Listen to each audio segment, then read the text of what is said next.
والحكمة على قضائهم أجمعين. أما بعد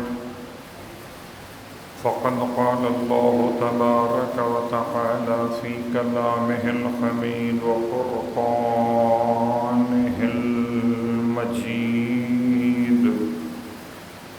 قوله الحق وهو أصدق القائلين. بسم الله الرحمن الرحيم. والله خلقكم ثم يتوفاكم ومنكم من يرد إلى أرذل العمر لكي لا يعلم بعد علم شيئا. إن الله عليم قدير.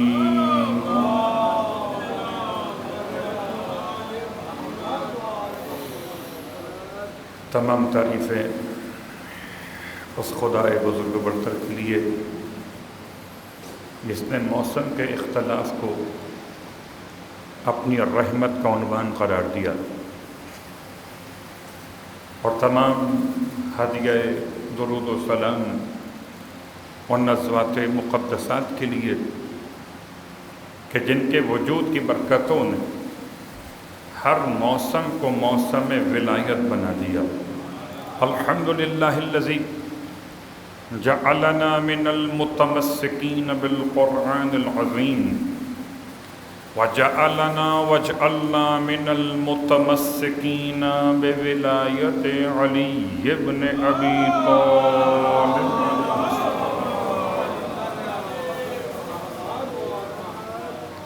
وجعلنا وإياكم إن شاء الله من الطالبين بصقر الحسين مع وليه الإمام المهدي من آل محمد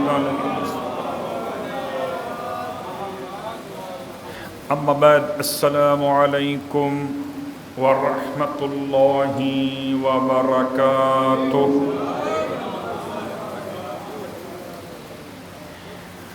اما بعد، شکر خداوند تبارک و تعالی ادا کرتے ہوئے کہ اس نے ماہ ربیع الثانی کا آخری جمعۃ المبارکہ میں نصیب کیا، وہی پروردگار جس نے بستر سے اٹھایا، نیند کے بعد بیداری نصیب کی،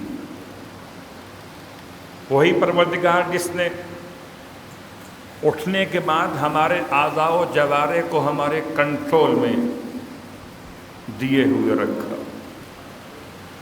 اپنے ہاتھوں کو اپنی مرضی سے چلاتے رہے، اپنے قدموں کو اپنی مرضی سے ہلاتے رہے۔ اس کا احسان ہے کہ نہ بیماری نے گھیرا، نہ پریشانی نے آ کر گھیرا، نہ کوئی سانحہ ہوا، نہ کوئی حادثہ، بستر سے خیریت کے ساتھ فرش عبادت پہ چلے۔ پروردگار آج کے جمعے کے دن کی برکت سے ایسی خیریت سے ہمیں امام کے لشکر تک پہنچا، ہاتھ پاؤں کام کرتے رہیں، آنکھیں سلامت رہیں، سماعت باقی رہے، قوت گویائی انسان کو حاصل رہے، اور نصرت امام زمان میں اپنی گردن امام کی خدمت میں پیش کر سکے۔ پروردگار قلب امام زمان کو ہم سے راضی و خوشنود فرما۔ پروردگار امام علیہ السلام کی اطاعت کرنے کی ہم سب کو توفیق عطا فرما۔ امام علیہ السلام پر چاروں طرف سے اپنی رحمتیں، برکتیں، نعمتیں نازل فرما۔ امام علیہ السلام کی بہترین عادلانہ حکومت کا زمانہ ہم سب کو نصیب فرما، اور اے خدا ہمیں اپنی جان، اپنی ساری اولاد، اپنے اہل و عیال، اپنے سارے اموال امام علیہ السلام کے قدموں پر قربان کرنے کی توفیق عطا فرمائے۔ صلوات پڑھنے محمد و آل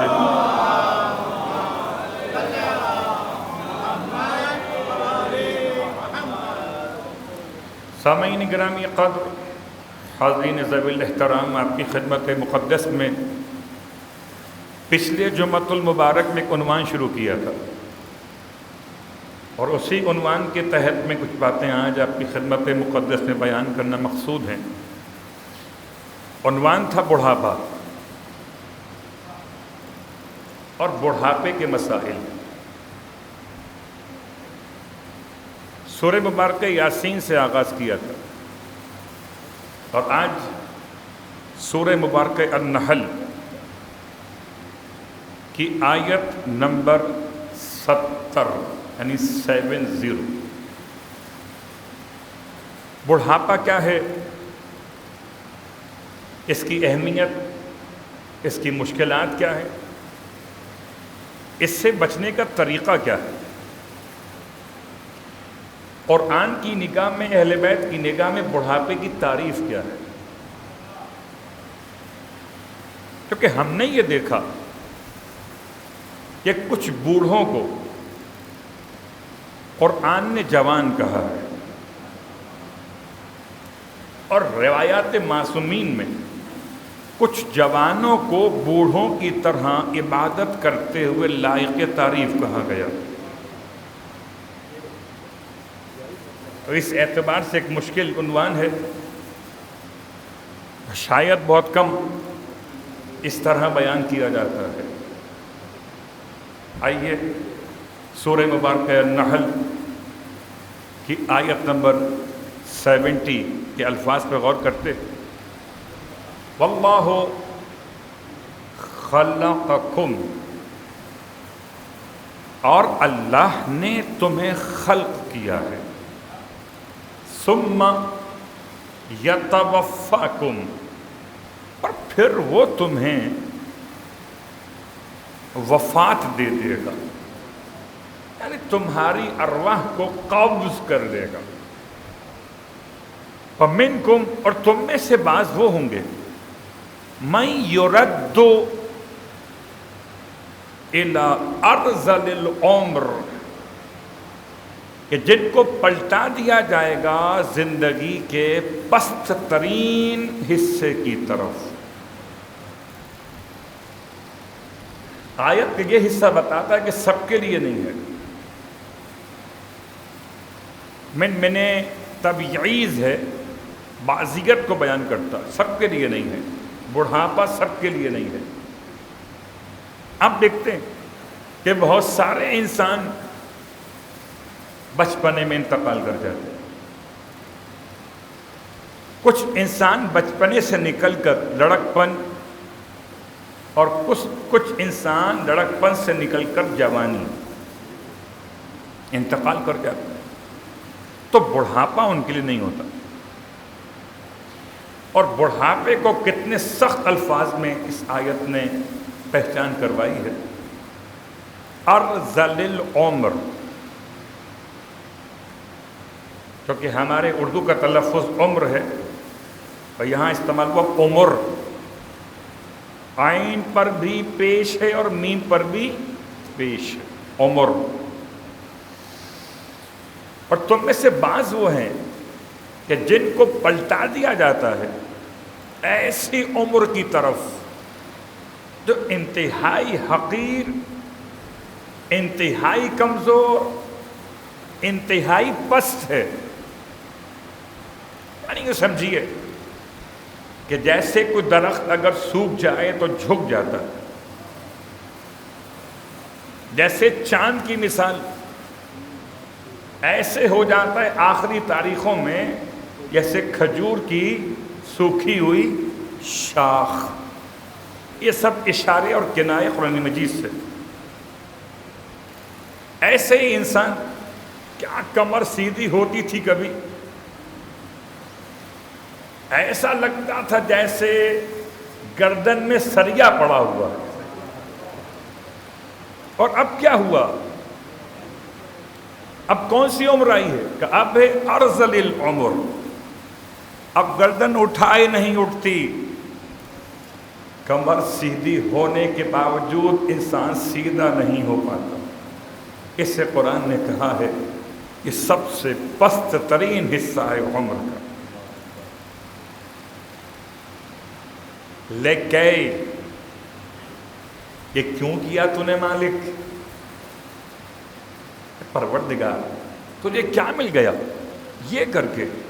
کہ لیکے تاکہ لا یعلم بعد علم شیئا، تاکہ علم کے بعد یہ نہ جاننے والوں میں سے ہو جائے. ایک زمانہ انسان کا ایسا ہوتا انسان کچھ نہیں جانتا. جیسے کہ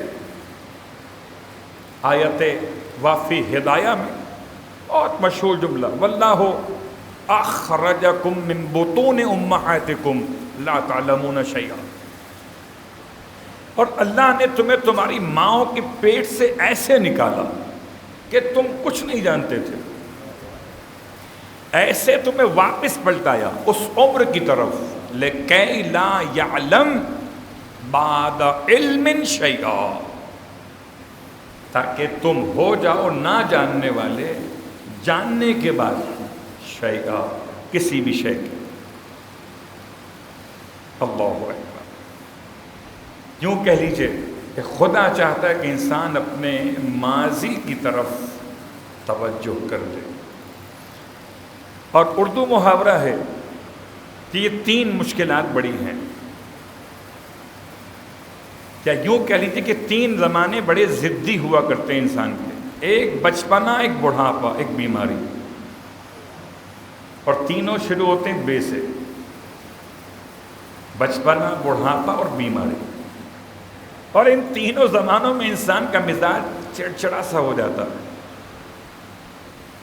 بڑی ضد ہے بچپن میں، بڑی ضد ہے بڑھاپے میں، بہت ضد آتی ہے بیماری کے اندر. ان اللہ علیم قدیر، بے شک کہ اللہ علیم، علم رکھنے والا، قدیر، صاحب اختیار ہے. اب آئیے اس سے بھی زیادہ وضاحت کے ساتھ دوسرا مقام سورہ حج. سورہ حج کی آیت نمبر 5 اور نحل آیت نمبر 70، یہ 5 نمبر کی آیت سورہ حج کی. اور سورہ حج کی برکت سے خدا مجھے اور آپ کو ہر سال حج نصیب کرے، مگر بڑھاپے میں نہیں. صلوات پڑھے محمد والے.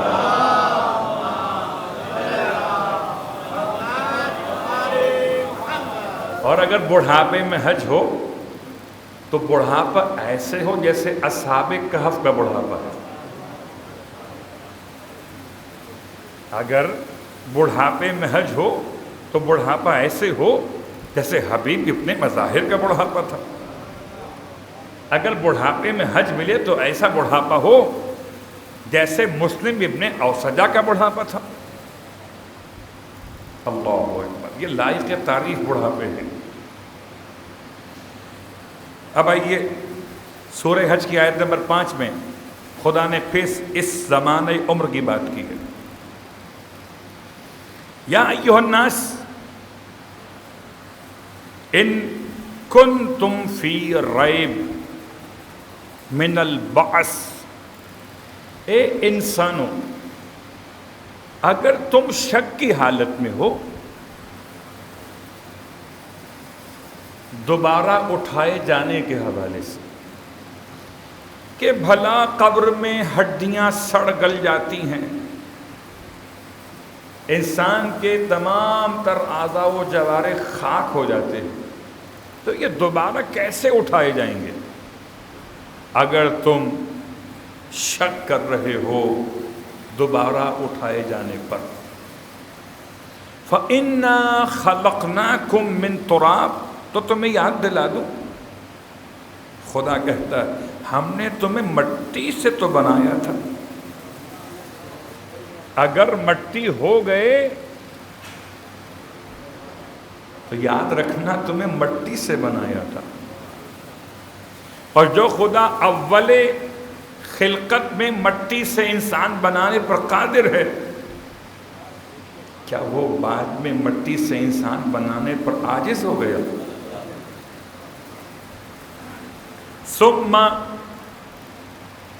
من نطفۃ، پہلا انسان بنا خاک سے، اور خاک نہیں تراب سے۔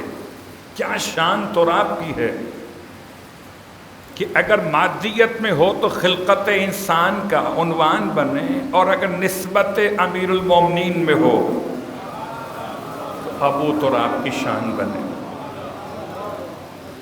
ثم من نطفۃ، پھر اگلا انسان ہم نے بنایا، کس سے؟ قطرے سے۔ اصل ابتدا تراب سے، پھر نطفے سے۔ ثم من علقۃ، پھر نطفے کو علقہ بنایا کس نے؟ علقہ کہتے ہیں جمے ہوئے خون کو۔ ثم من مضغۃ، پھر اس کے بعد جمے ہوئے خون سے گوشت کا لوتھڑا کس نے بنایا؟ کیا تم بناتے ہو یا زمانے کے سائنسدان بناتے یا ہم بناتے؟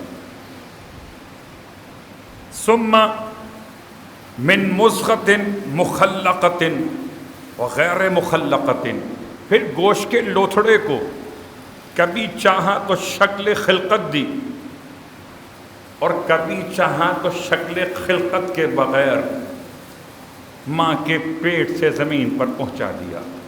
اسے کہتے ہیں ضائع ہو جانے والا جنین اور مکمل ہو جانے والا بنین۔ یہ دونوں خدا کے اختیار ہیں۔ کون بناتا ہے؟ پروردگار۔ لِنُبَيِّنَ لَكُمْ، یہ سب کیوں بیان کر رہے ہیں؟ تاکہ تم پر واضح کر دیں۔ وَنُقَرُّ فِي الْأَرْحَامِ مَا نَشَاءُ، پھر ہم ہر انسان کو ماں کے رحم میں اتنا رکھتے ہیں جتنا ہم چاہتے ہیں۔ 7 مہینے، 6 مہینے، 8 مہینے، 8.5 مہینے، 9.25 مہینے، 9 مہینے، 9.25 مہینے الی آخر۔ وَنُقِرُّ فِي الْأَرْحَامِ مَا نَشَاءُ إِلَىٰ أَجَلٍ مُّسَمًّى، یہاں تک کہ اگلا وقت معین آ پہنچے۔ ثُمَّ نُخْرِجُكُمْ طِفْلًا، پھر ہم تمہیں ماں کے پیٹ سے نکالتے ہیں ایک بچے کی شکل میں۔ ثُمَّ لِتَبْلُغُوا أَشُدَّكُمْ، پھر ہم تمہیں پہنچاتے ہیں مضبوط ترین عمر کی طرف، طفل سے لے کر جوانی تک، بچپن سے لے کر قوت اعضاء کی تمام ترقیات کے مضبوط ہونے تک۔ جسم چوڑا ہو گیا، سینہ پھیلا کے چلتے ہو، آئے کہاں سے ہو؟ طفل سے آئے۔ طفل کہاں سے؟ پورا بیک گراؤنڈ خدا نے بتا دیا۔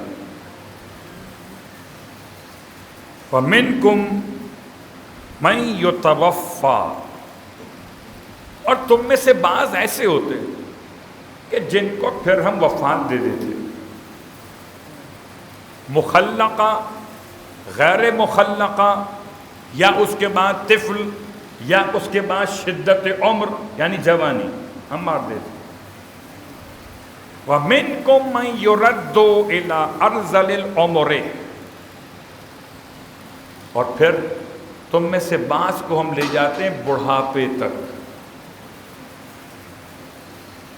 لِكَيْ لَا يَعْلَمَ مِن بَعْدِ عِلْمٍ شَيْئًا، تاکہ تم ایسے ہو جاؤ جیسے جاننے کے بعد اب کچھ نہیں جانتے۔ اللہ اکبر۔ یہاں تک اس آیت کو روکتے ہوئے اگلا حصہ اس کا کسی اور موقع پر۔ اب آئیے تیسرا مقام سورہ مبارکہ والتین،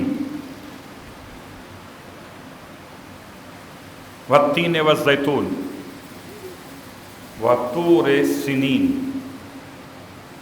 قسمیں خدا کھاتا ہے۔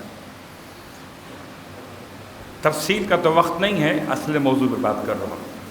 لقد خلقنا الانسان من احسن تقویم، اور بتحقیق ہم نے انسان کو بہترین سانچے میں خلق کیا۔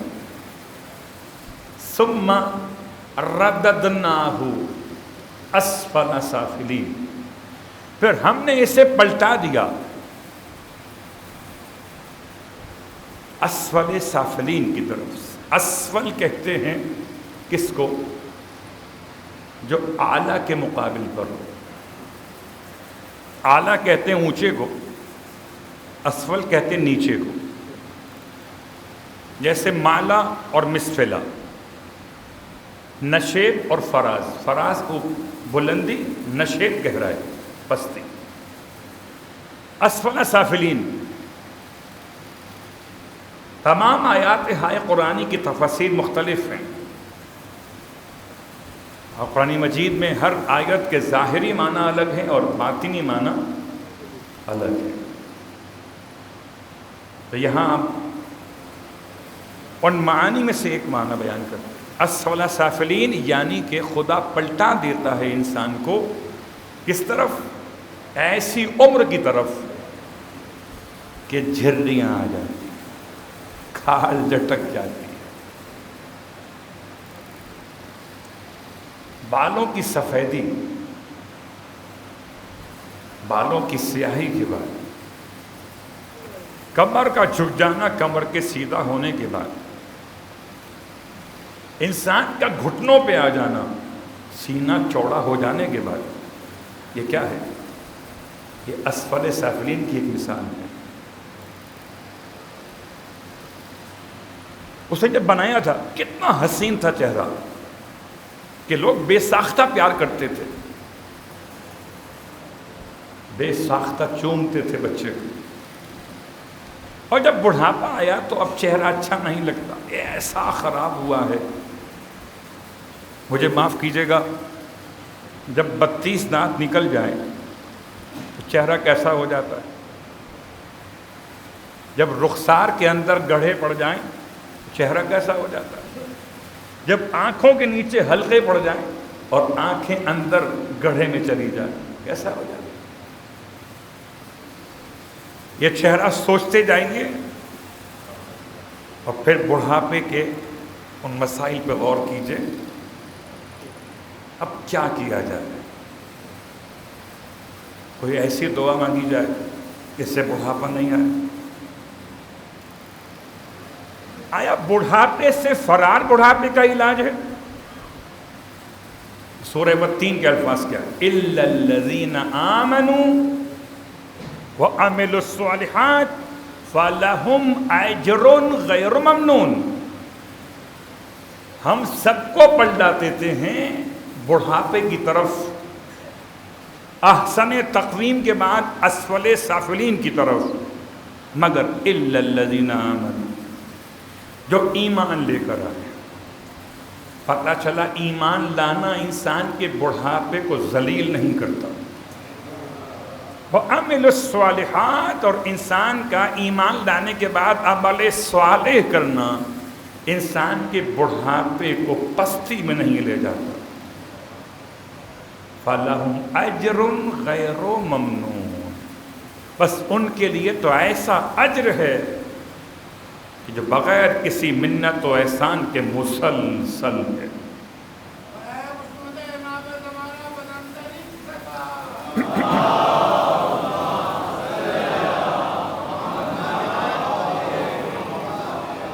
بڑا مشکل سا عنوان ہے، اور یہ روایات پہ غور کیجئے تو اللہ کے حبیب کا فرمان بڑھاپے میں علم کا مسئلہ یاد رکھیے گا۔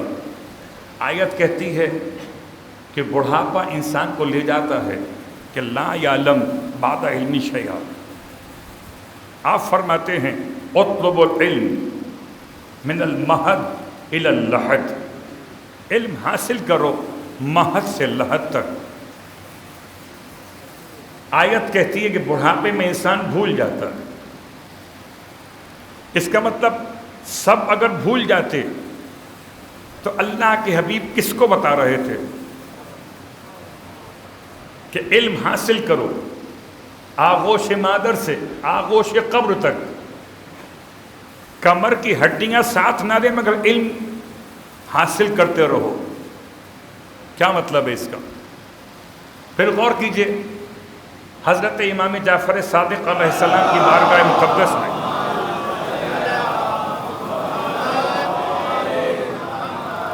90 برس کا شخص عنوان بصری علم حاصل کرنے آیا. امام فرماتے ہیں نا، کیونکہ ارذل عمر جو ہے وہ 75 ایئر،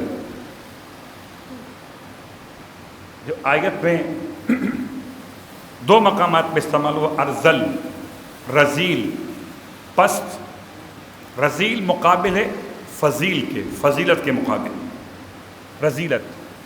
اس سے مراد مفسرین کی نگاہوں میں 75 سال کی عمر ہے، اور یہ 90 سال کی عمر میں آیا. عنوان بصر آیا کیوں؟ علم حاصل کرنے کے لیے. اور امام نے اس سے علم کے ساتھ ساتھ حلم اور علم کے ساتھ ساتھ عمل کی دعوت کو مکمل بیان کیا. پھر کسی اور موقع پر یہ تینوں پیراگرافز کی وضاحت ہوگی، علم امام کی نگاہ میں کیا، حلم امام کی نگاہ میں کیا، اور عمل امام کی نگاہ میں کیا. ابھی فی الحال اشارہ میں نے کیا عنوان بصری. پچھلی مرتبہ شیبہ ہذلی یا الہذلی، ایک ایسا بوڑھا جو پیغمبر کی خدمت میں آیا، ایک ایسا بوڑھا، اور اس نے آ کر پیغمبر سے اپنے درد دل کو بیان کیا، اور پیغمبر نے اسے خوشخبری سنائی کچھ اذکار کے ساتھ. اب آئیے، ایک اور شخص ہے، اس کا نام جمیل ہے. اب کہتے ہیں خود جمیل کا واقعہ ہے، جمیل راوی بنا کوئی اور شخص ہے. جمیل دراج کہتے ہیں کہ امام صادق علیہ السلام کی بارگاہ میں شخص آیا،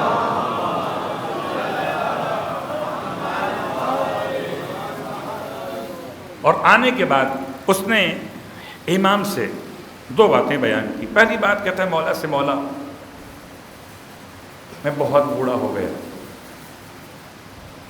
اور اب اتنا بوڑھا ہو گیا کہ میرے جتنے خاندان کے کزنس تھے، بھائی بہنیں جو بھی تھے، فرسٹ کزن یا سیکنڈ کزن، وہ سب آہستہ آہستہ انتقال کر گئے. یعنی اب خاندان میں میں اکیلا رہ گیا. بہت سارے لوگ ابھی شاید اس بات کو سمجھیں گے کہ یہ غم کیسا ہوتا ہے. چھوٹا بھائی مر گئے، بڑا بھائی زندہ.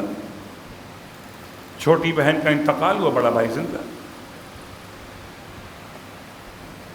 آس پاس کے سب چلے گئے، میں اکیلے رہ گیا. اور اب میں ڈرتا ہوں کہیں میں بھی نہ مر جاؤں. تو دو غم ہیں، ایک جانے والوں کا غم، ایک اپنی موت کا غم، یا یوں کہیے ایک غم ایک خوف. غم جانے والوں کا، خوف اپنی موت کے آنے کا. اس دونوں کا علاج بتا دیجیے. آپ مجھے بتائیں کیا کوئی غم کا علاج ہو سکتا ہے؟ غم کا کوئی علاج نہیں. غم آل محمد عبادت ہے، لیکن غم کا کیا علاج ہوگا؟ ارشاد فرمایا امام نے کہ پہلا تمہارا مسئلہ ہے غم جانے والوں کا، تو اپنے آپ کو تنہا محسوس کیوں کرتے ہو؟ برادران ایمانی کو ان اپنے بھائیوں کی جگہ محسوس کرو جو انتقال کر گئے، تو خلا پر ہو جائے. اور یہ میں نہیں کہتا، میں کہوں تو نقص علم ہے. امام فرمائے تو وحی پروردگار.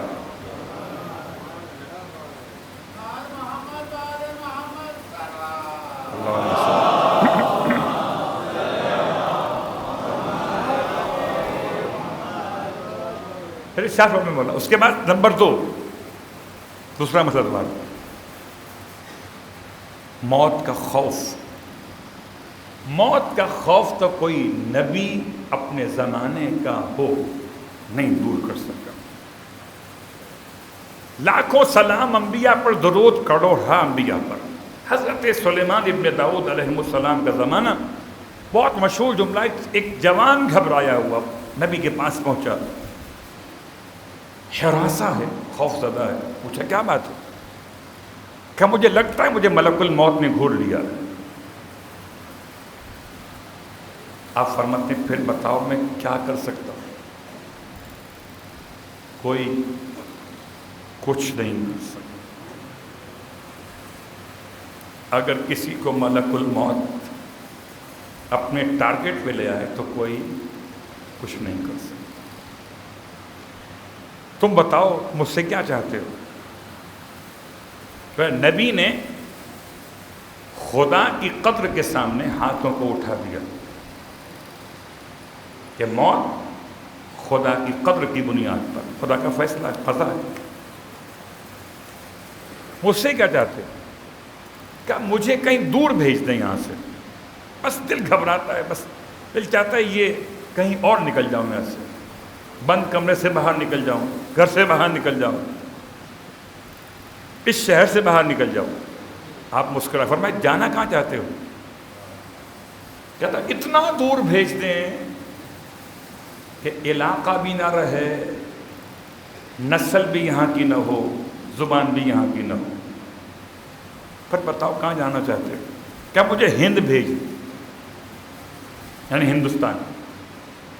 نبی نے اپنے اظہار اعجاز کے ساتھ بادل پر اس سے ٹریول کروا دیا، بادل لے گیا اسے ہندوستان، اور جیسے ہی ہندوستان کی سرزمین پہ بادل نے اسے اتارا، ملک الموت نے روح قبض کر۔ اب جب ملک الموت نبی سے ملنے آیا کرتے تھے، خدمت میں جناب سلیمان کی سلام دعا کے بعد آپ نے سوال کیا ملک الموت تم نے اسے کیوں گھور دیا تھا؟ اس جوان کو گھبرا گیا ہو۔ کہتے ہیں اللہ کے نبی میں خود پریشان تھا کہ خدا نے مجھے حکم دیا کہ میں اس کی روح قبض کروں سرزمین ہند پر۔ بیٹھا ہوا ہے سرزمین فلسطین پر، فلسطین سے ہند کیسے پہنچے گا؟ پہنچ گیا نا وہاں پر، لیکن لاکھوں درود ہوں آل محمد کی ذات پر۔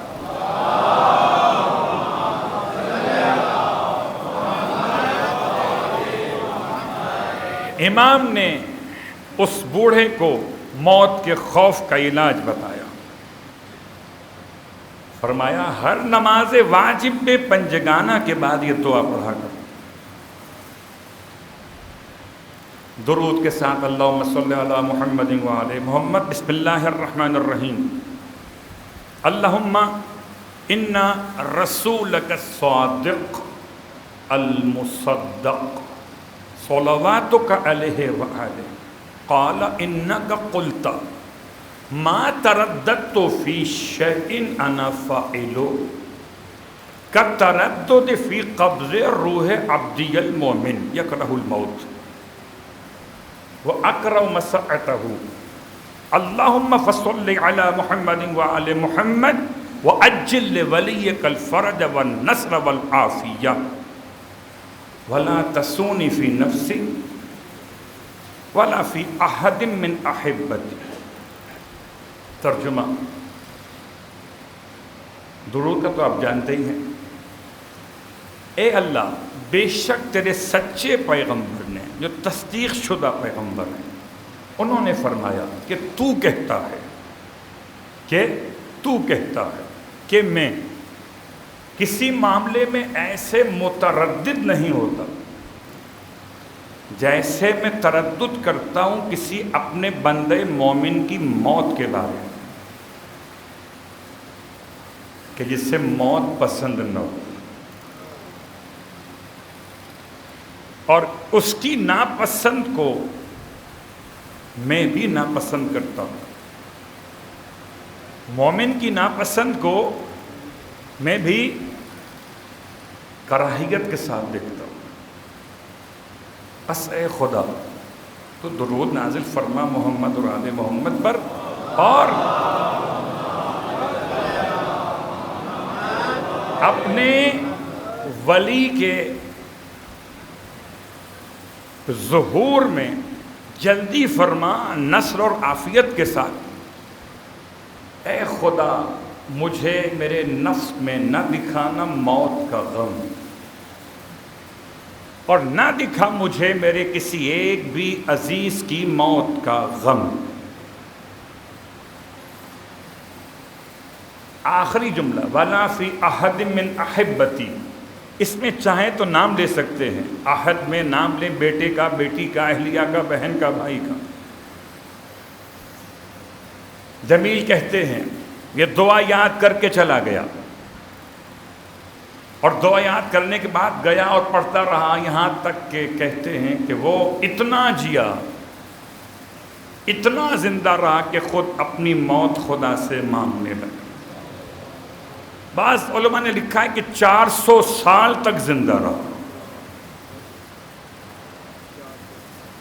کتاب الباقیات الصالحات مفاتیح الجنان کے ساتھ جو اب مشترکہ طور پہ آتی ہے ایک ہی جلد کے اندر، اس میں طول عمر کی دعا کے نام سے دعا موجود ہے۔ یقین رکھیے، یاد کیجیے اور پڑھیے۔ میں نے تو پڑھا، اور خدا نے کووڈ کے خاص لمحات میں اتنی زندگی اور عطا کی کہ پھر آپ کی خدمت میں مسلسل حاضر ہوتا رہا۔ شرط یہ کہ انسان اپنے آپ کو مومن بنا۔ بس بات تمام کرتا ہوں، بہت ساری چیزیں ہیں، باقی انشاءاللہ آئندہ جمعے بیان ہوں گی۔ بس ایک جملہ آپ کی خدمت میں کہ صرف دعاؤں سے زندگی نہیں بڑھتی، بلکہ اعمال صالحات بھی انسان کی زندگی بڑھا دے۔ اور زندگی بڑھانے کی دعائیں اور اعمال اپنے مقام پر رکھیے، ایسے اعمال سے بچیے جو زندگی کو کم کر دیتے ہوں۔ خدا مجھے پہلے اور آپ سب کو اعمال کی توفیق عطا فرمائے۔ اور آج مولا کائنات کے ایک ناکام قاتل کی موت کا دن ہے، غور کیجیے گا، مولا کائنات کے ایک ناکام قاتل کی موت کا دن ہے، جسے امام نے اپنی 2 انگلیوں کے بیچ میں اس کی گردن کو لیا تھا اور اتنا زور سے دبایا تھا کہ پورا مدینہ لرز گیا تھا۔ جب حضرت عباس کے بیٹے عبداللہ ابن عباس نے مولا کائنات کو سیدہ کا واسطہ دیا تھا، رسول خدا کا واسطہ دیا تھا، تب جا کے آپ نے اس کی گردن کو چھوڑ دیا۔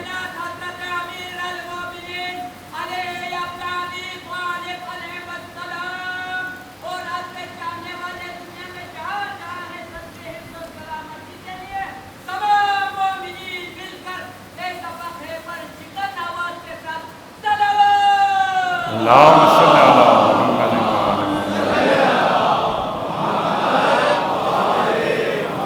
مولا کائنات کے ہر قاتل پر ناکام ہو یا کامیاب ہو، خدا کی لعنت شدید ہے، اور وہ بھی اسے استعمال کیا تھا نماز جماعت کے اندر۔ تشہد کے بعد آخری جملہ اضافہ کیا تھا پڑھانے والے نے، اور جملہ استعمال کر کے اسے روکا تھا کہ مارنا مت علی کو۔ بعد میں جو انجام ہوا، وہ کہتے ہیں نا کہ اس نے پھر نام لے دیا کہ مجھے تو فلاں نے کہا تھا کہ آپ کو مار دوں۔ تو بہرحال ابھی تو بہت سارے نام نامعلوم ہیں، عدالت کھلنے دیجئے۔ جب علی کا بیٹا حسین کی طرح سے آئے گا تو پھر عدالت بغیر گواہوں کے فیصلہ دے گی، اور پھر سب آپ دیکھ بھی لیں گے وہ تھا کون، اس کا نام کیا تھا، باپ کا نام تو تھا ولید۔ پروردگار ہم سب کے مشکلات و پریشانیاں دور فرمائے، اور امام زمانہ علیہ الصلوۃ والسلام کے ظہور میں تعجیل فرمائے۔ اعوذ باللہ من الشیطان اللعین الرجیم، بسم اللہ الرحمن الرحیم۔ انا اعطیناک الکوثر فصل لربک وانحر ان شانئک هو الابتر۔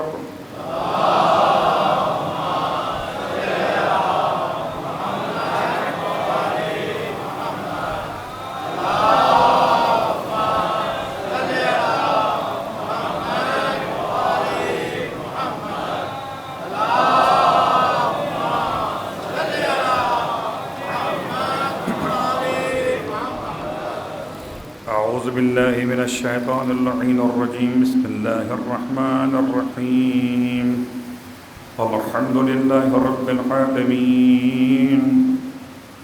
أنت الله لا إله إلا أنت الكريم المتكرم العظيم. والصلاة والسلام على محمد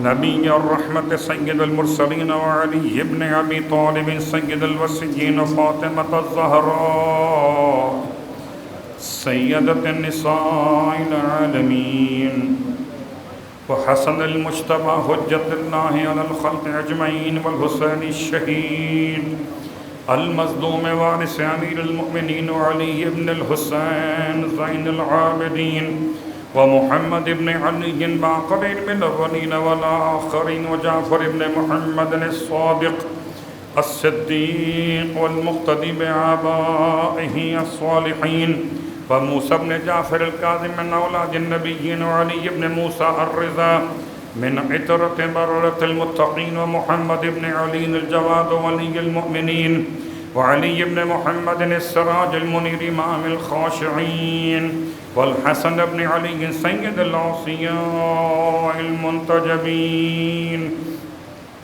والخلف القائم المهدي المنتظر الحجة بعد آبائه على خلقك المودي النبي ووارث علم الموصيين من الوصيين الذي ببقائه بقية الدنيا وبيمنه الرزق الورى بوجوده ثبتت الأرض والسماء وبه يملأ الله الأرض قسطا وعدلا كما ملئت ظلما وجورا وأجل لنا اللهم ظهورا إنهم يرونه بعيدا ونراه قريبا برحمتك يا أرحم الراحمين.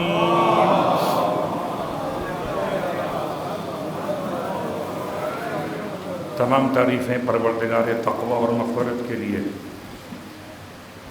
اور تمام ہدیہ درود و سلام وسیلہ گانے تقوی اور مغفرت کے لیے. اپنے نفس کے لیے سب سے پہلے اور تمام اہل ایمان کی خدمت میں اس کے بعد میں مسلسل وعظ و نصیحت ہم سب کی شرعی ذمہ داری، ہم سب کی آخرت کی کامیابی کی علامت تقوی. نہ زبان کے الفاظ، نہ چہرے کا جمال، نہ لباس کا عمدہ ہو جانا آخرت میں کامیابی کی ایک ہی علامت ہے کہ انسان اپنے آپ کو گناہوں سے بچائے، اور گناہوں سے بچا سکتا نہیں جب تک کہ خدا سے بھیک نہ مانگے. جیسے موسم بدلتے ہوئے انسان اپنے آپ کو محفوظ کرتا ہے. سردی کا موسم لطف پروردگار ہے، رات کی نیند بھی پوری ہو جاتی ہے، نماز شب کا موقع بھی مل جاتا ہے. اور نماز شب کے موقع کے ساتھ ساتھ کیا عمدگی ہے، سبحان اللہ. اس موسم کو موسم عبادت کہا گیا کہ ہر کوئی چاہتا ہے کہ کسی صاحب اختیار سے اکیلے میں 5 منٹ مل جائے. سوچئے گا،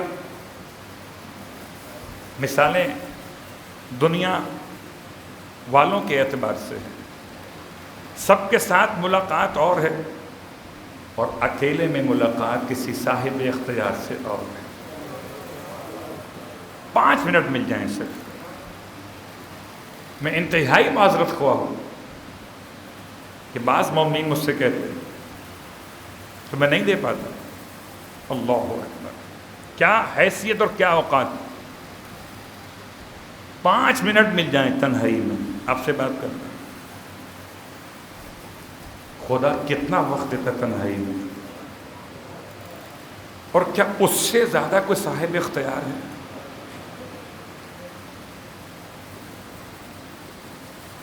چوتھا امام تو اپنے مقام پر مولا فرماتے ہیں، مولا کائنات، اور روتے تھے، فرماتے تھے صبح کے تاروں کو چمکتے ہوئے دیکھ کر کہ کبھی تم نے اس وقت میں علی کو سوتے ہوئے نہیں دیکھا۔ نوف بکالی کی روایت اپنے مقام پر،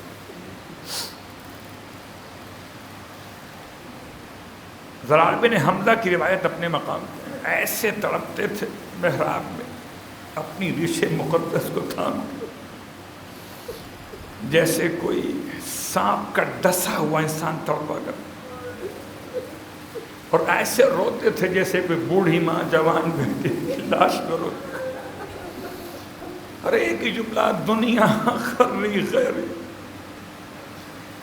کیا کریں ہم دنیا سے، دنیا پرستی سے، دنیا کی محبت سے خدا سے پناہ بھی مانگتے ہیں تو مصنوعی ایسے بس مانگ لیتے، آنکھوں میں آنسو نہیں ہوتے۔ یقیناً چوتھے امام کے الفاظ پہ غور کیجئے جو آپ نماز شب کے وقت پڑھا کرتے تھے۔ خدا پہلے مجھے پھر آپ کو توفیق دے کہ ہماری نماز شب کبھی قضا نہ ہو۔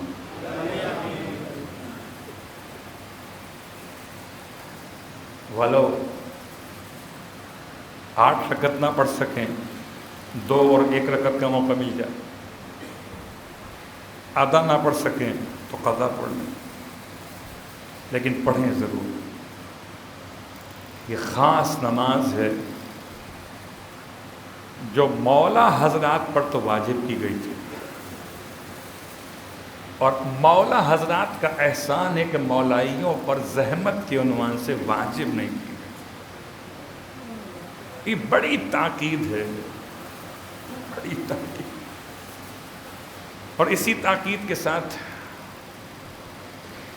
ربط مصائب سے پہلے صرف 2 جملے حالات و واقعات میں کون کتنا کامیاب ہے۔ کیا سمجھتے ہیں آقا سیستانی کی نماز کیا ہوگی؟ کیا سمجھتے ہیں آقا بشیر نجفی کی نماز کیا ہوگی؟ ایک سجدگاہ ان سے مانگ کے لایا تھا حافظ بشیر نجفی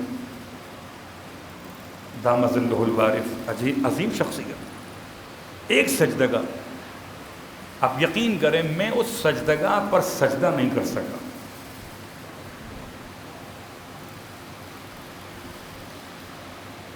کیا ان کی عبادت ہو؟ جس کا جتنا علم و عرفان ہے اس کی اتنی عبادت ہے۔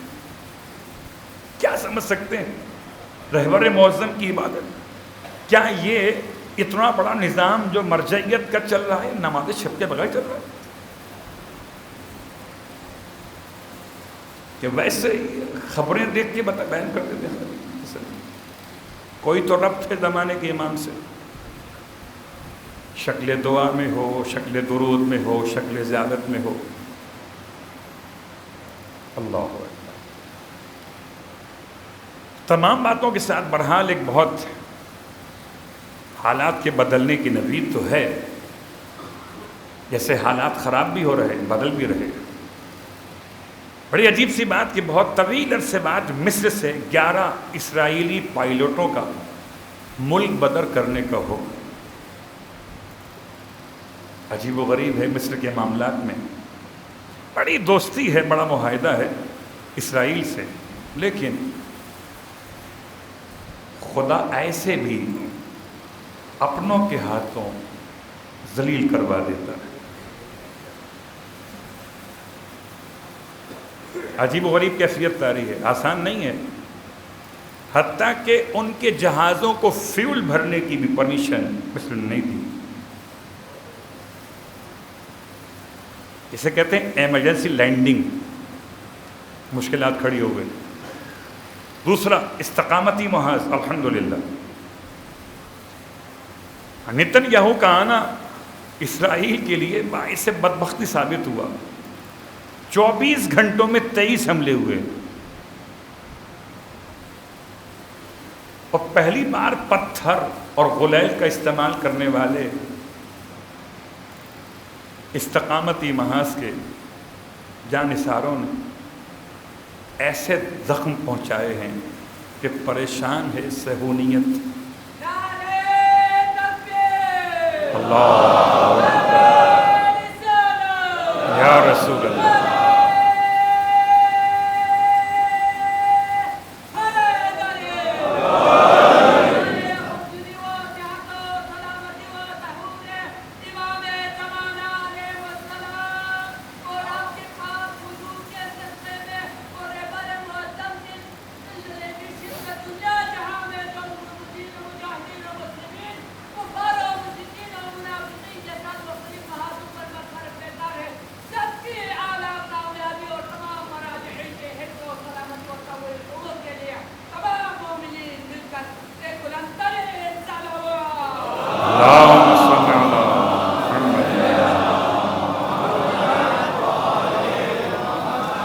انشاءاللہ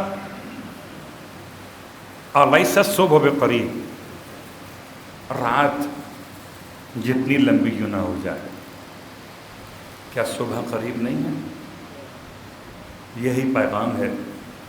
حالات و واقعات میں نگاہ رکھیں، تلاش کریں کہ کس عمل کی برکت سے آج کے زمانے کے انسان اپنے امام سے قریب ہو رہے ہیں. کون سی طاقت ہے جو انسان کو توانائی بخش رہی ہے. اور چونکہ نماز شب سے بات شروع ہوئی تھی تو جمادی الاولیٰ کی 5 تاریخ جناب زینب کبریٰ سلام اللہ علیہا کی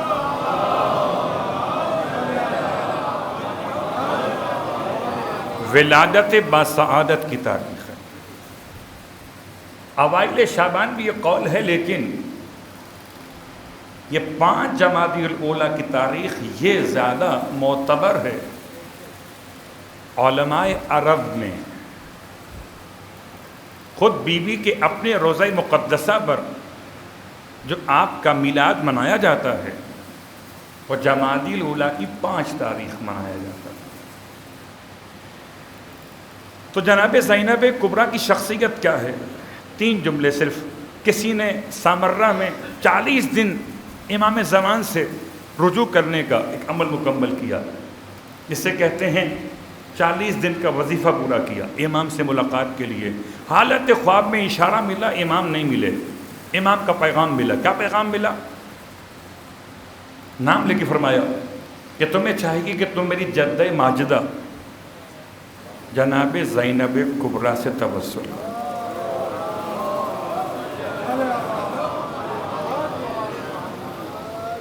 اس کے بعد پھر علماء لکھتے ہیں کہ جناب زینب کبریٰ سے توسل کا طریقہ ایک یہ بھی ہے کہ خدا کو جناب زینب کبریٰ کے دل غمگین کا واسطہ ہے.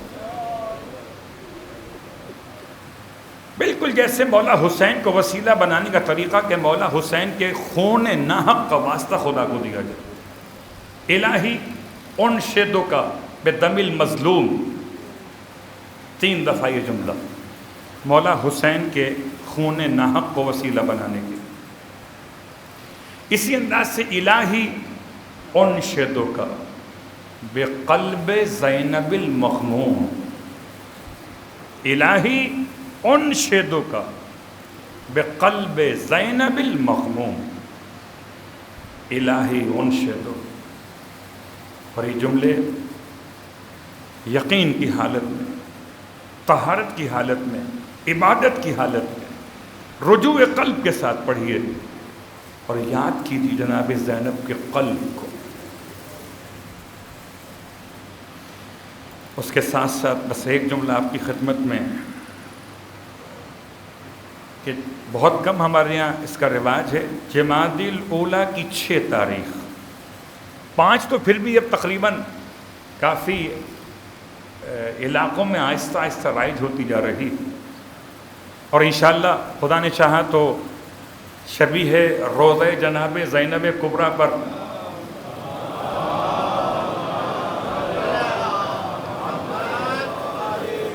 جو شام نہیں جا سکے ہیں ان کو چاہیے اس تاریخ میں آئیں اور حضور نذرانہ پیش کریں اپنے الفاظ میں، ٹوٹے پھوٹے الفاظ میں، زیارت نامہ پڑھیں رجا کی نیت سے، بی بی کو سلام پیش کریں، خدا سے بات کریں، وسیلہ بنائیں۔ اور 6 جمادی الاولیٰ، کیونکہ اگلا جمعہ جب آئے گا تو یہ تاریخ گزر چکی ہوگی۔ 6 تاریخ کیا ہے؟ ماتم کا دن ہے۔ کس کا ماتم؟ جعفر طیار کا ماتم۔ جنگ موتا میں حضرت جعفر طیار کی شہادت ہے 6 تاریخ۔ ایسی شہادت ہے کہ موتا میں ایک بازو کٹا، پیغمبر مدینے میں دیکھ رہے تھے، بیان کر رہے تھے، دوسرا بازو کٹا، بغیر بازوؤں کے جعفر نیچے پڑے تھے، اور لشکر کفر میں کسی میں اتنی ہمت نہیں تھی کہ بغیر ہاتھوں والے جعفر کے کوئی قریب آ کر سر کاٹ لیتا، کوئی اکیلا آنے پہ تیار نہیں تھا۔ اللہ کے رسول روتے جاتے تھے، فرماتے تھے خدا نے جعفر کو 2 پر عطا کر دیا۔